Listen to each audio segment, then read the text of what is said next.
Gerald McEniry is the Canada country representative on the Dispute Resolution Board Foundation and a member of the board of directors. Civil engineer, master's degree in geotechnical engineering, and senior consultant with Revay and Associates. And he's been working in all areas of construction, dispute resolution, including negotiation, mediation, arbitration, and litigation for 27 years. And John Davies is an Ontario licensed architect, Alberta registered architect, and a chartered arbitrator. And he's an affiliate member of the Ontario Bar Association, ADR and construction section.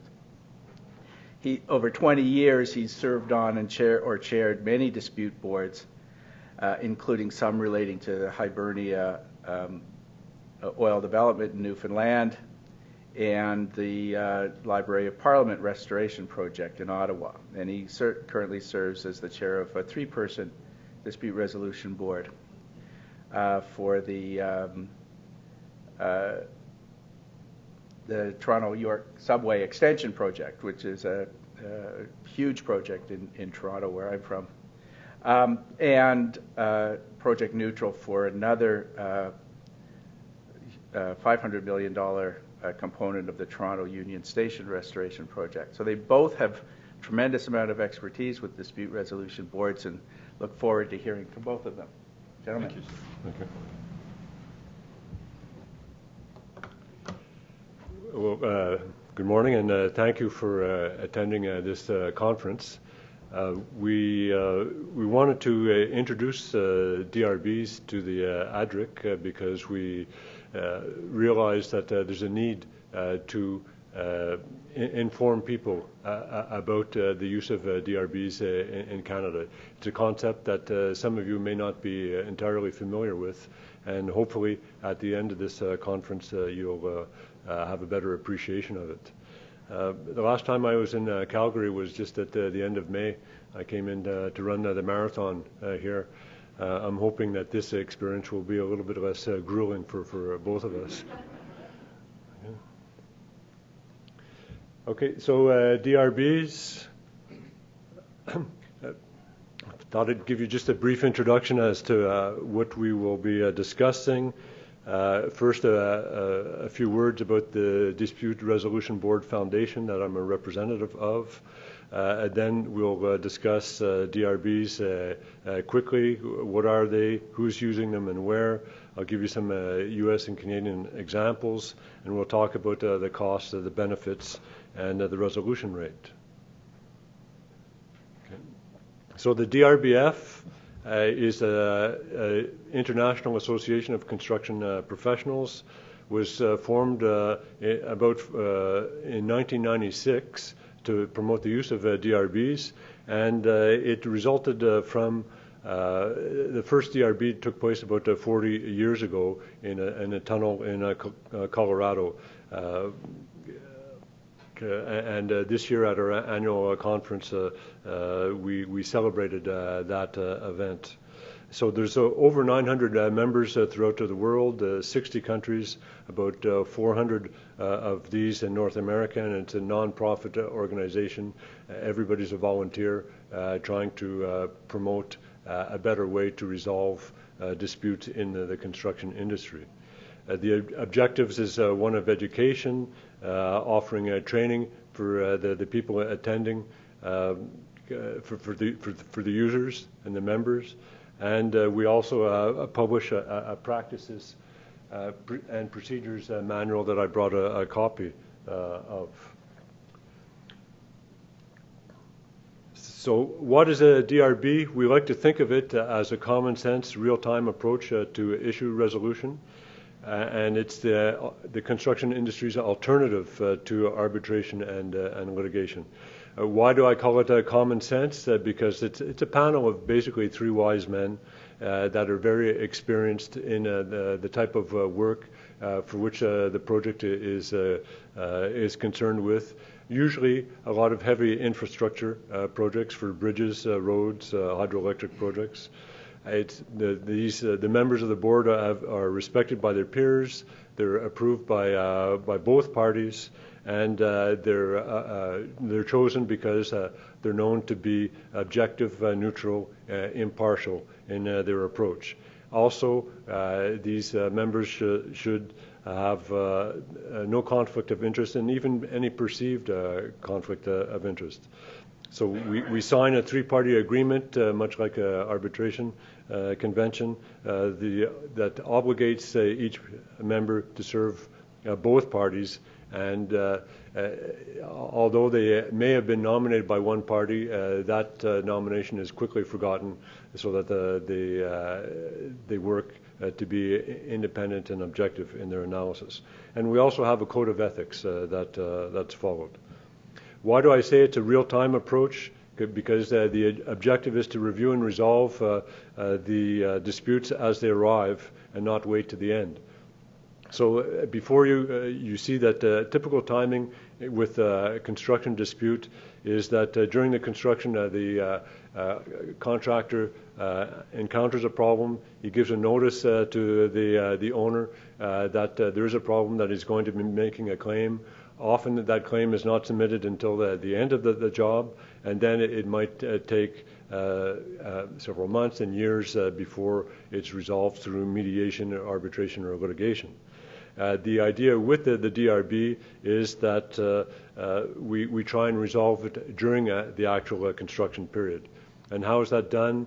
With the main concept is dispute avoidance, regular meetings during the course of the project, and then we have two options in terms of hearings: either a simple advisory opinion that can be very short, that takes place during a regular meeting, or we can have a much more formal hearing with a written recommendation. So all of it is the idea is to resolve it during the construction.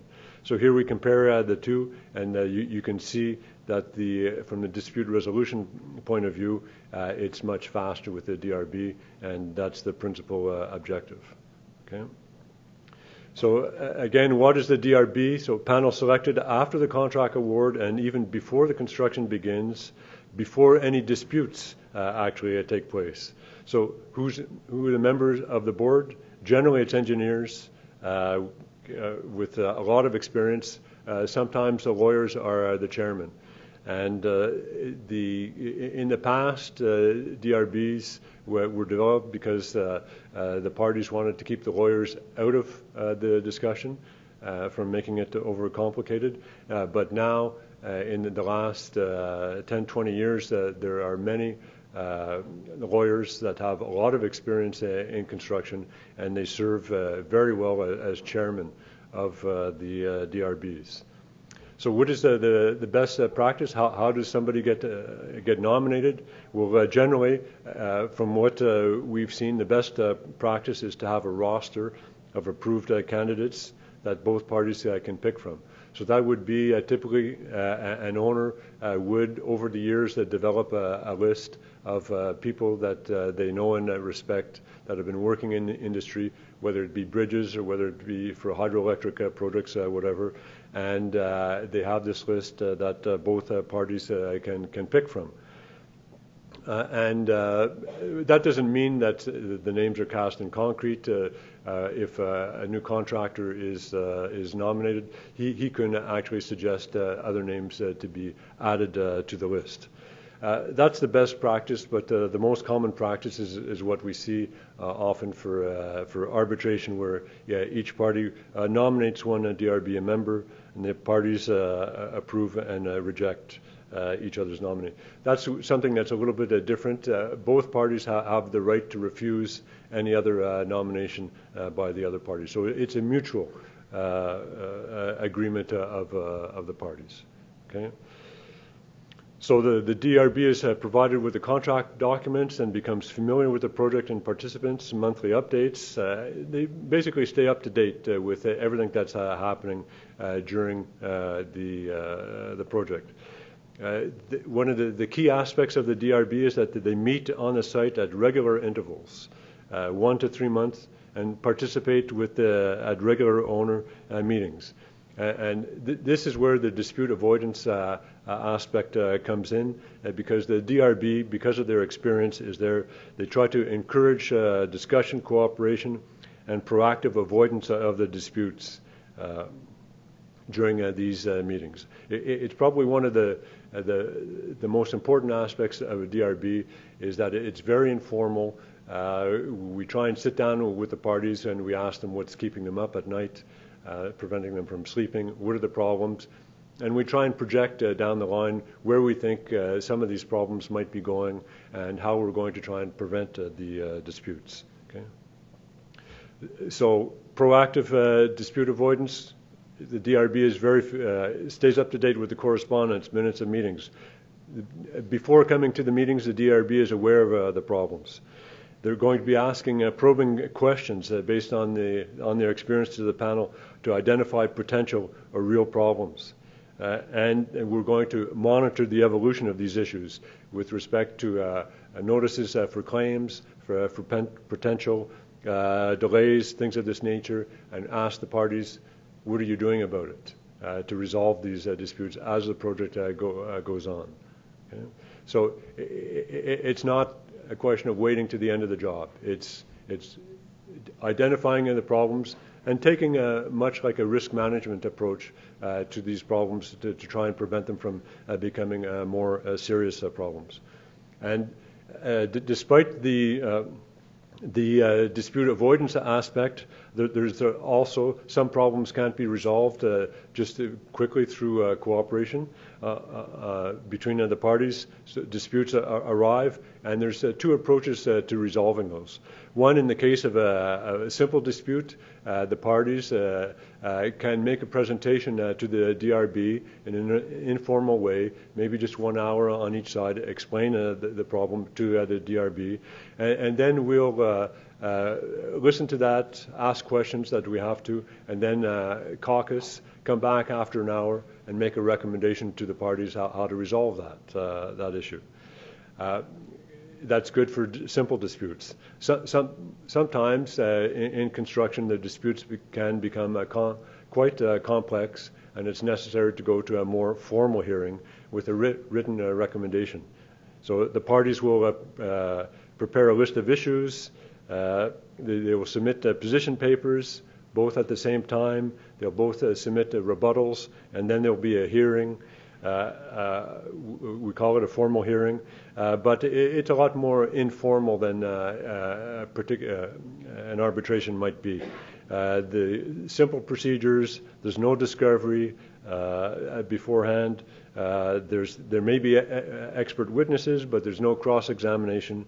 There's no active participation by the lawyers.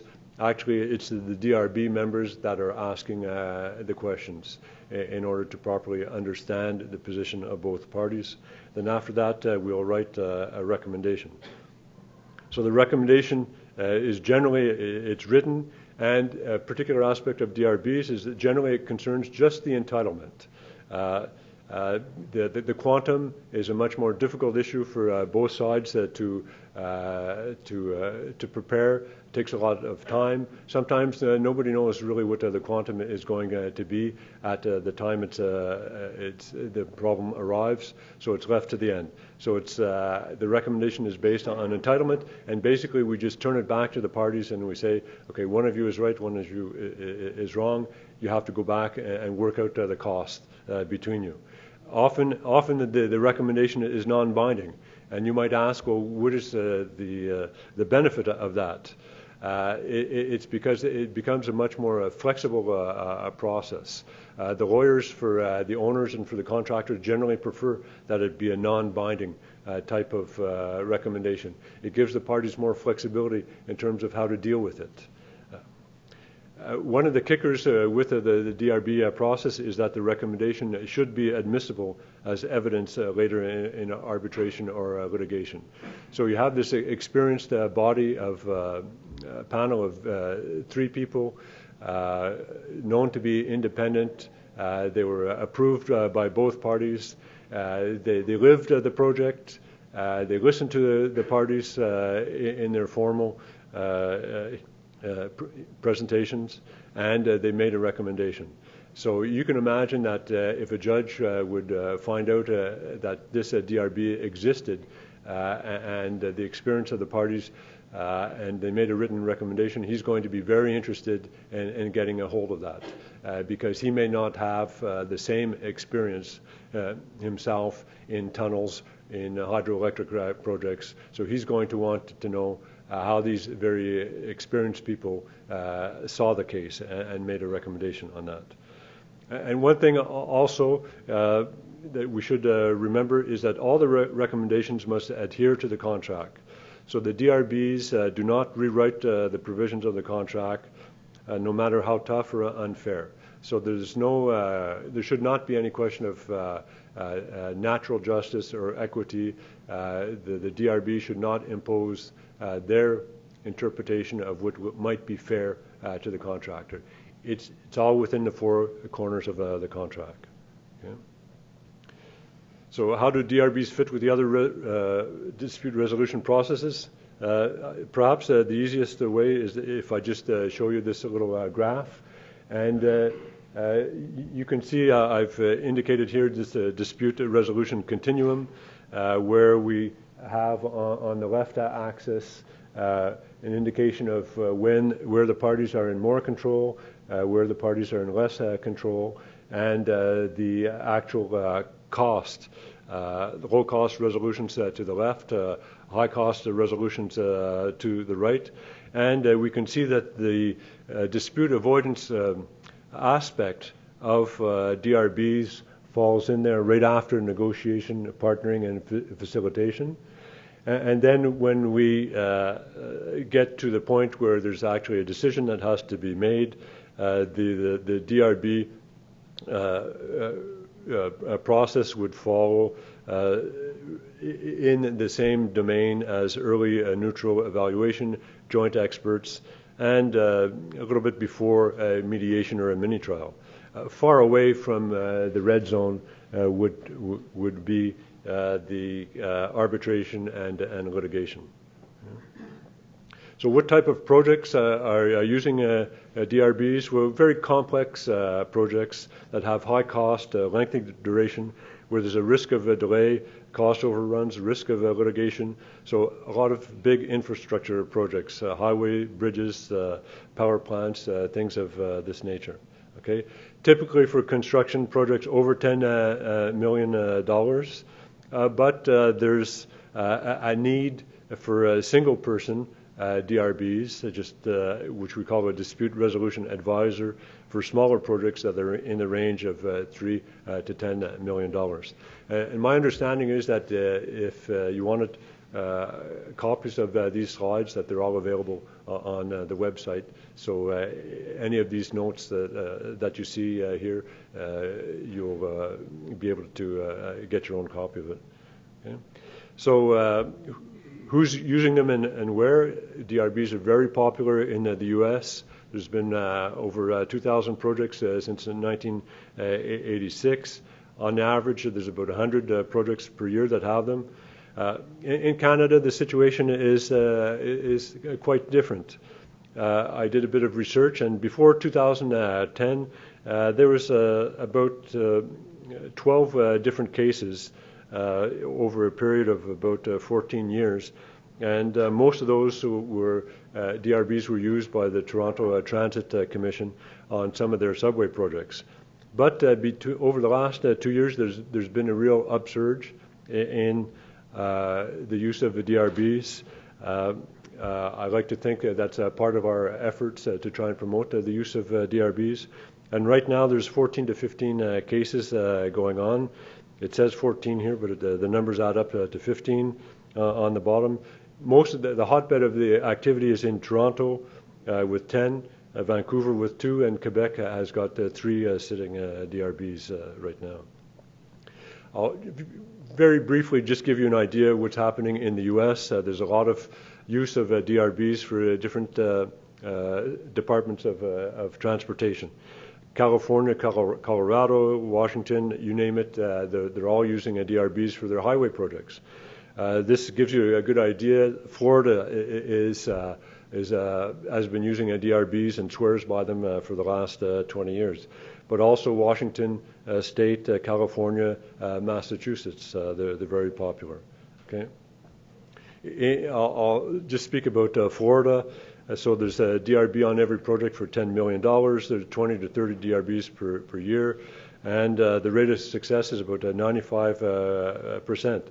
The state of Florida is very public about the use of the DRBs, and all the information is on a public website where you could go, you can download the procedures, you could download the roster of candidates, you can even download all the different recommendations that are made by the parties. So very public, there's nothing hidden here. So if a contractor gets extra money, then there's a reason behind it. All of this is done to make these recommendations in the public domain, so that there's no question of collusion or cooperation with the contractors. Okay. The types of disputes being heard. A lot of disputes concern different soil conditions, contract interpretation, design errors, and interpretations with regard to pay items. Delays are a big issue also. I have a few different testimonials. This is the Florida Department of Transportation. The Office of the Inspector General indicated that the DRB's process is leading to projects finishing more timely and having a reduced cost overruns and avoidance of claims. Massachusetts, another testimonial. The DRBs were used on the Big Dig project in Boston. So they say it's a practical, reliable, cost-effective procedure. Has a track record of resolving issues at a very early stage. It should be shared with other state departments of transportation. Here's just the results of some research done in Florida that says projects with DRBs have small savings in cost overruns and savings actually in time overruns. And that's because the DRB is there to keep the project on the road, resolve the problems, trying to avoid delays and get the job done. This is an example of how the number of arbitration cases have dropped in Florida since the use of the DRBs. Actually, it's good news for dispute resolution, maybe bad news for the lawyers that were working for the state of Florida on arbitrations. The same thing, I went to a conference just in San Francisco just a few weeks ago. The State Department of Washington had similar graphs in terms of the reduction in arbitrations due to the use of DRBs. Okay. I'll give you an example that it's different cities in the U.S. Are also using DRBs. New York City, San Francisco, Miami, a lot for big transportation projects in their cities. Notably, New York has been using them on huge projects. East Side Access, $7 billion. There are 7 contracts with DRBs. Second Avenue Subway, 2 contracts, $4.5 billion. And so on, big projects there. One project that I had a chance to work on, not sitting on the DRB, but as an expert, was 2 tunnels that were going from Long Island Railroad underneath the river and onto the Grand Central Station, where there are these tunnels and huge caverns that were excavated into the rock beneath Grand Central Station. And there was very important problems encountered on these particular projects. In this particular case, it was a limitation for blasting. That because of Grand Central Station was just about 90 feet above where these caverns are going on. So the contractor had a $100 million claim with respect to the additional time and cost it took them to excavate these tunnels. The DRB was sitting on that project for many years and was able to resolve these disputes with other parties so that it didn't go to litigation. Here's just another testimonial from the WMATA, which is the Washington Metro Transportation Authority, that believes the presence of the board encourages both owners and contractor to settle their differences, in most instances even before the DRB hearings. Okay. So the board has proved beneficial in minimizing the adversarial relationships of the parties and useful in guiding resolutions to issues prior to them becoming a dispute. So I've shown you a lot of what we call horizontal construction projects, roadways, tunnels, things like this, but DRBs are also being used for what we call vertical construction, for conference centers. The University of Washington has been using them for the last 15 years and swears by them on all their projects, whether it be research centers, conference centers, new engineering buildings, whatever. Another testimonial from there saying that they've integrated DRBs into collaborative project teams for prevention of disputes. So University of Washington has had no litigation over the past 10 years and no formal disputes or claims. Again, there's this collaborative, cooperative approach that the DRBs try to instill in the projects. So I'm just looking, not so bad. Now, maybe enough about the projects in the U.S. Let's look at what's happening in Canada. And I mentioned to you before, there's projects ongoing in Vancouver and some past and present projects in Niagara, Toronto, Fredericton, and in Hydro-Quebec. Could you just pour me some water? Okay. Okay. Let's take a look at Vancouver. There's the Port Mann Bridge and Highway was a project with DRBs.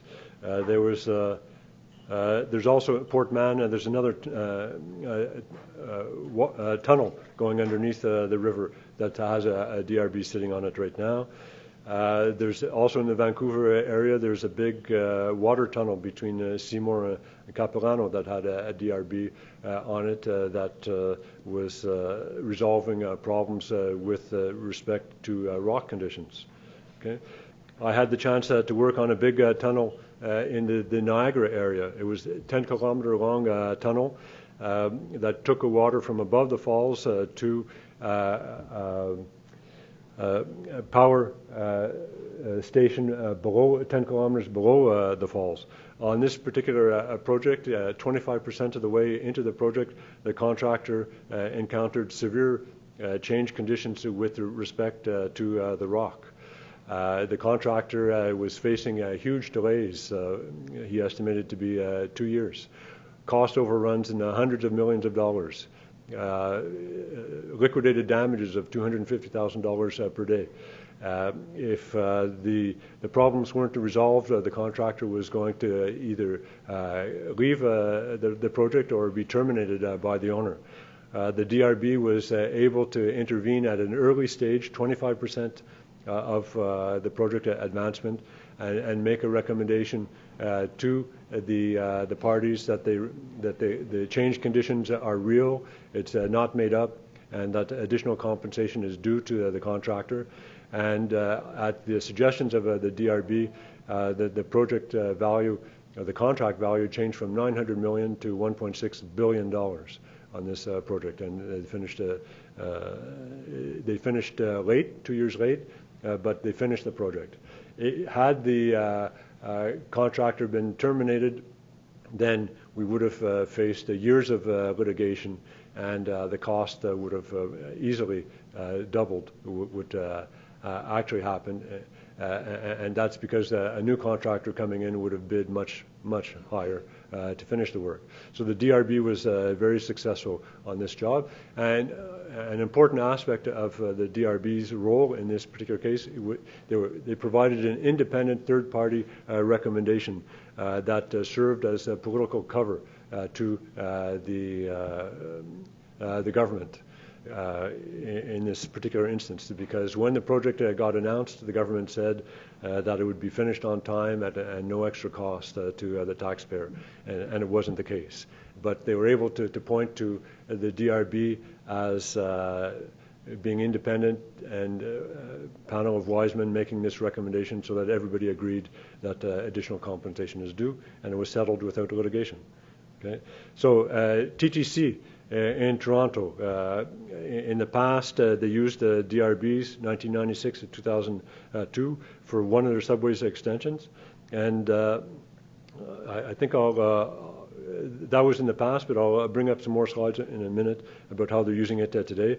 Also in New Brunswick, it was used on some big highway projects. Two big projects that were actually P3 projects, public-private partnerships. Okay, I think I'll skip through that one. Okay, dealing right now in the TTC, there's approximately 5 DRBs sitting on the Toronto-York Spadina extension project. 2 tunnel sections, 4 stations. I'm sitting on one of these DRBs, and John is sitting on 2 of the DRBs, and he'll elaborate his experience on these projects just after me. Okay, they're 2 tunnels, and these are just to give you an idea of some of the stations.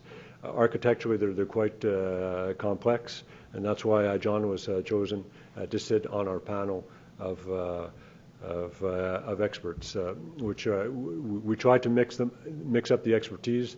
Some people might have expertise in geotechnical aspects, others in planning and scheduling. John was important on our project because he's got architectural experience. So these are huge projects, deep excavations. That there can be a lot of problems with regard to utilities being in the wrong place at the wrong time. Also problems with changed soil conditions. These are the issues that are put before us as members of the DRB. Okay.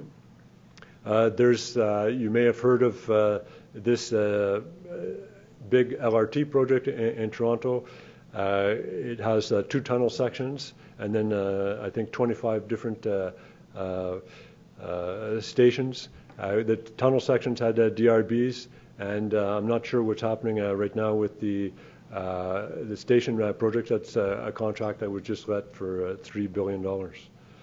It's also being, DRBs were used on a sewer tunnel in the region of York, and a big water feeder main in the Hanlon region of Peel in Toronto.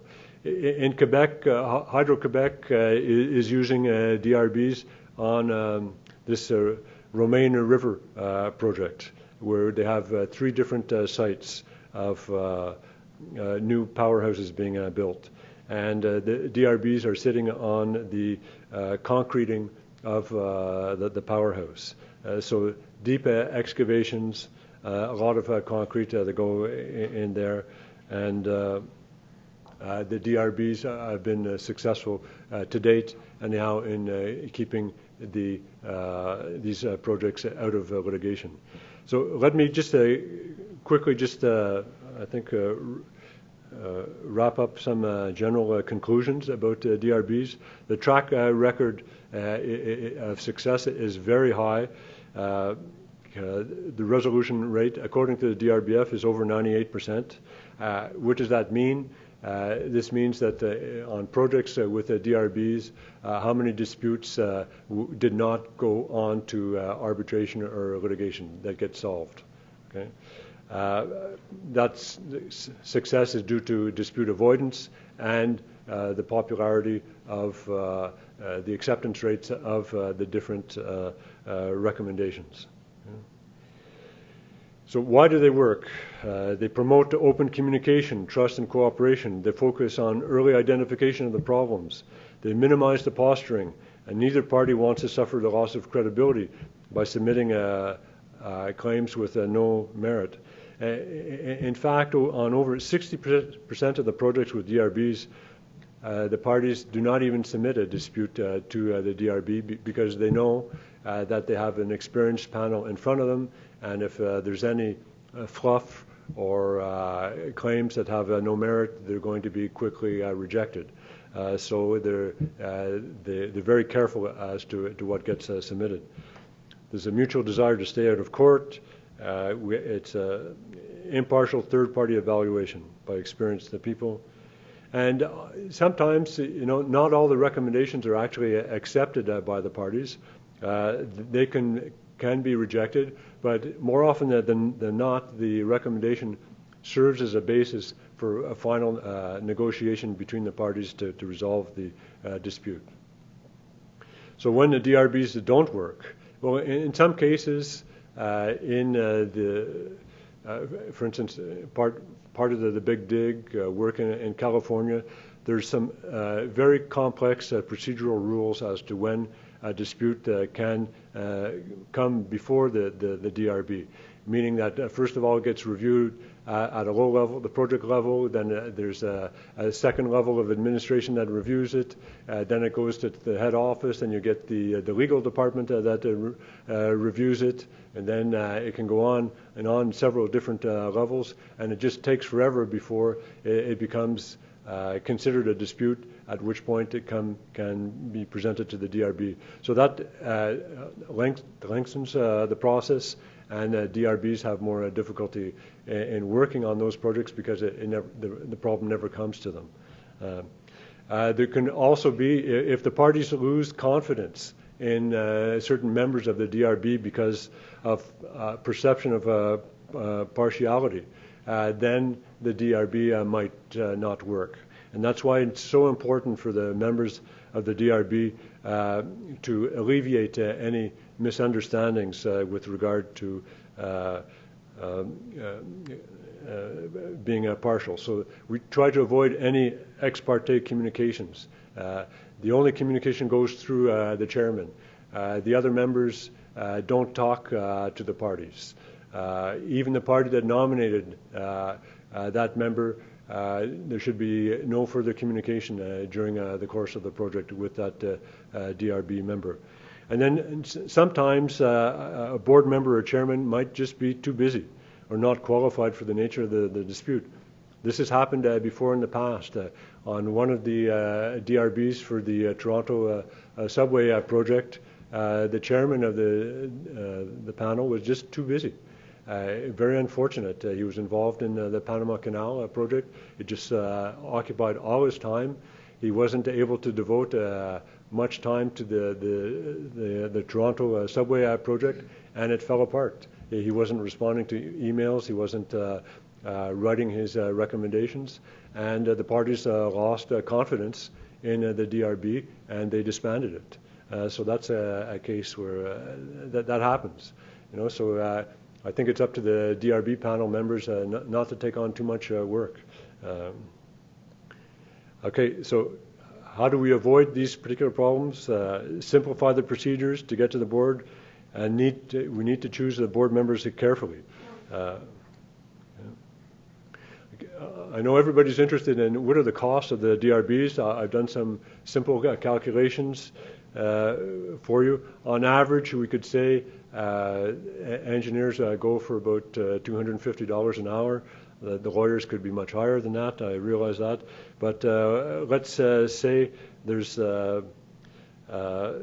members of the panels. For 1 day visit on the site, it's about $6,000 per day for a meeting. That's every 3 months. To this, we might have to add travel time, expenses. Each case is a little bit different, and there's time to prepare. So let's say that it's about $10,000 per periodic meeting for 3 months. So we're talking about maybe $40,000 a year just for the meetings. If there's a formal hearing, then it depends on the number of days that will be take place during the hearing and how much time will be necessary to write up the report. But just to give you an idea, overall the direct cost ranges from about 0.1 to 0.5% of the final construction cost. Really very little compared with the litigation cost. Okay. Just give you an idea, last month Washington State gave an idea about their DRB statistics. Over 2 years they had 28 boards. The members' rates are approximately $200 an hour. Total value of the projects was, say, average of $64 million per job. The average cost of the DRB was $130,000, so 0.2% of the project value. Benefits, I think I've gone through these before. Resolution of the issues at job site level, fewer end-of-project claims, reduces job delay due to disputes, reduces contract completion cost, minimize arbitration. Other perceived benefits increase the number of bidders who are reassured by more timely resolution of disputes, more competitive bids, and political cover because it's a recommendation by independent board. And for this second aspect about more competitive bids, this has been confirmed to me by several contractors when they're doing their risk management matrix on certain jobs. If there's a DRB, there's an item that goes in there that says that they're going to reduce their contingency for problems by a certain percentage because they know the DRB is on the job and they have a better chance of resolving their disputes without going to litigation. Okay?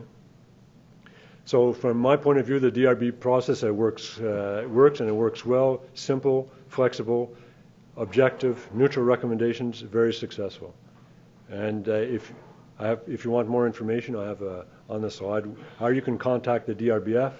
And also, for those of you that are interested, I brought with me just a one-page flyer from the DRBF that describes the procedure, and also a copy of an article that I wrote a few years ago about the use of DRBs in Canada, where I describe in a little bit more detail some of these particular projects in Canada where DRBs were used.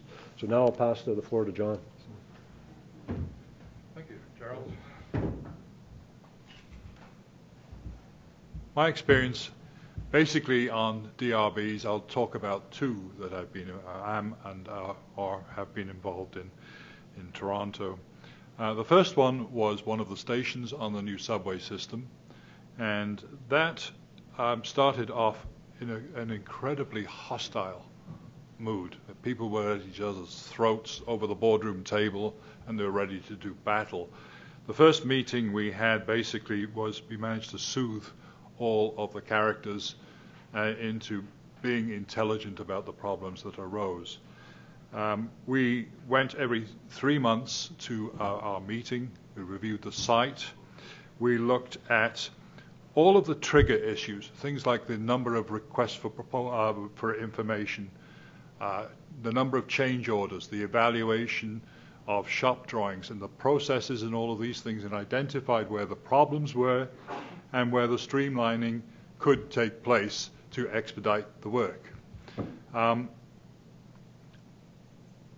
We attended probably 3 years of meetings, and over the course of the 3 years, the project settled down to such a degree that the last one that I went to, they decided to stand the DRB down because they were getting close to the end of it, and they could see no further major issues that needed to be brought before the DRB. The second one started off quite congenially, and one of the problems was that they were using an offshore company to build it who's unfamiliar with a lot of the processes that we in North America use during heavy construction. This started to extend the progress of the project to such a degree that the animosity started. On that particular project, we've had 5 formal hearings and 1 informal hearing. The product of our presentation on all 6 of the issues have now been accepted by the parties, and they're in a negotiation phase to solve the financial side of it. We only, in that particular case, dealt with the merit of the claims, not the quantum. And one of the reasons is the project is still under construction, and you can't really negotiate a reasonable settlement to quantum until all of the issues are in and being looked at collectively over the entire cost of the project. So those are my experiences with 2 DRBs in this country. Internationally, I've had some experience with DABs, which are adjudication boards. Now, one of the things that's happening internationally in construction is that a lot of the countries are having special litigation, legislation passed with regard to solving construction-related problems. The UK was probably the first to do this and has the most successful success with the enaction of these requirements. Similarly, in Australia and New Zealand, they have this adjudication legislation, but in most instances that's more to do with the expedited payment of invoicing by subtrades and this sort of thing, for which they don't have lien acts like we do in North America, and so consequently they introduced adjudication as a method of expediting payments that would normally go through lien legislation in Canada and the US. The international contracts, the FDIC series of contracts, have a very similar process to dispute resolution boards known as dispute adjudication boards. And I set one of those up in Rome for a project that I was working on in Rome quite recently, and it was very successful. The project had an awful lot of problems and was eventually terminated for no fault of either of the parties. And very simply, it was on a huge, they put the shovel in the ground and they found a huge Roman mansion dating back 2,500 years, and so the authorities came in and force majeured the whole project and said, I'm sorry, you can't build your building on our mansion. But that was very successful in resolving, after the dissolution of the project, all of the issues and the degree to which each party had participated. Getting the hook here, so. Extra time started later. Okay, well, I'll keep talking. I've got lots of experience in these things. So, and I was wondering that one of the things, of course, is we've done an awful lot of talking here, and it's a relatively new concept to many of you in this room, and I was wondering if any of you had any concerns or questions that we haven't made clear. And yes, sir, that gentleman at the back. First of all, I need to thank Gerald for introducing me to this system in June. Yes. And for urging me to go to this San Francisco training. And so that really is one question is what do the people in this room need to do to get the training? If that's anybody in this room that feels that they want to pursue this as an option for their own use. And I had a specific question for you, John. Yes. Often our formal contracts have the architect of record in the first instance being the interpreter of the contract. Yes. So when you talk about DRB's setup, how do you bring in the architect of record? Well, to answer your first question, I'll let Gerald answer the training component. Yeah. The architect or engineer of record is the arbiter in the first instance. And until that person has ruled under the terms of the contract, we really don't have any position to play. Once he's ruled, then you're into an incipient dispute. Once it becomes a dispute, then the boards take over with regard to resolving the dispute. And in many instances, the problem, for example, with an architect of record or an engineer of record is that they are there, but they prepared the drawings. And in many instances, the drawings may have been contributory to the cause of the dispute in the first place. So they basically have a conflict of interest, even though they have a contractual duty to be impartial. The beauty of the board, of course, is that it's impartial. And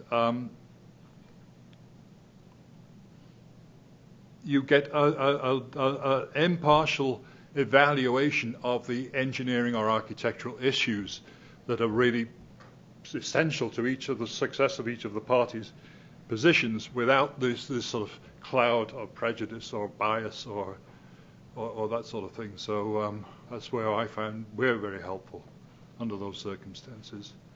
Gerald, you want a quick chat on training? Yeah, the DRBF offers training every year at its annual conferences. It's a relatively simple training, especially compared to that of an arbitrator. It's half-day sessions. One is an introduction, and the second session is how to chair DRB. For you people, it would be relatively simple. The important aspects that are different concerns some of the procedures, the philosophy behind dispute avoidance, and also the ethics are important. But also the DRBF is very open to provide in-house training for an entity, for instance, an owner that might be going down the road of using DRBs on their projects. And that's what we did with Hydro-Quebec. They decided to use, for the first DRB, that we assembled in the same room 5 or 6 representatives from the contractor, 5 or 6 representatives from the owner, and we had the actual DRB panel who were sitting in the same room.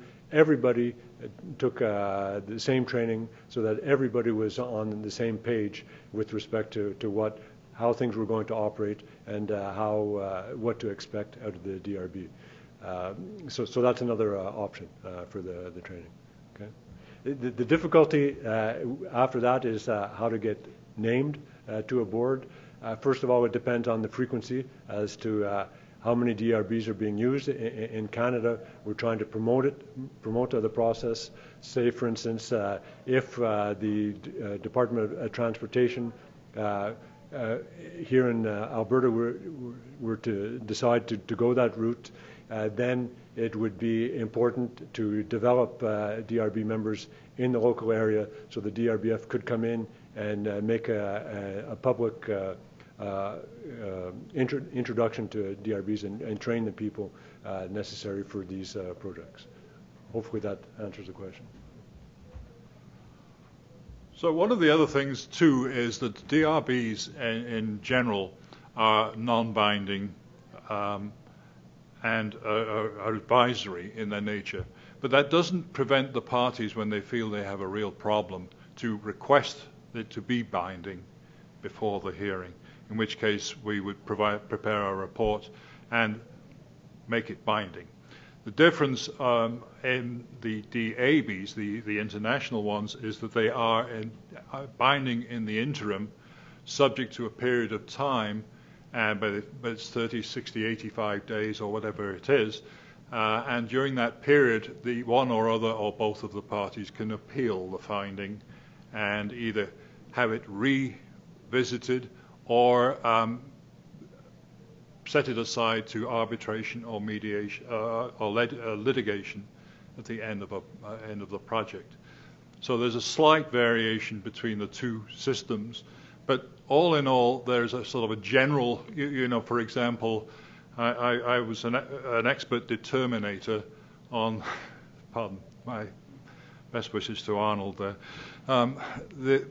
the idea being that I was given totally free rein, ex parte ability to speak to the parties, and on that particular project I could go through the files myself as an expert and reevaluate how one came to this particular problem and offer a determination which was non-binding, but they felt would cut down an awful lot of the problems associated with going through a litigation process to resolve it. So I think I'm out of time, and I think I want to thank you all for coming here and listening to us. And if we're going to be around for the rest of the day, and so come and see us, seek us out, and we can have a one-on-one about your particular concerns with regard to dispute resolution. Thank you, gentlemen, ladies.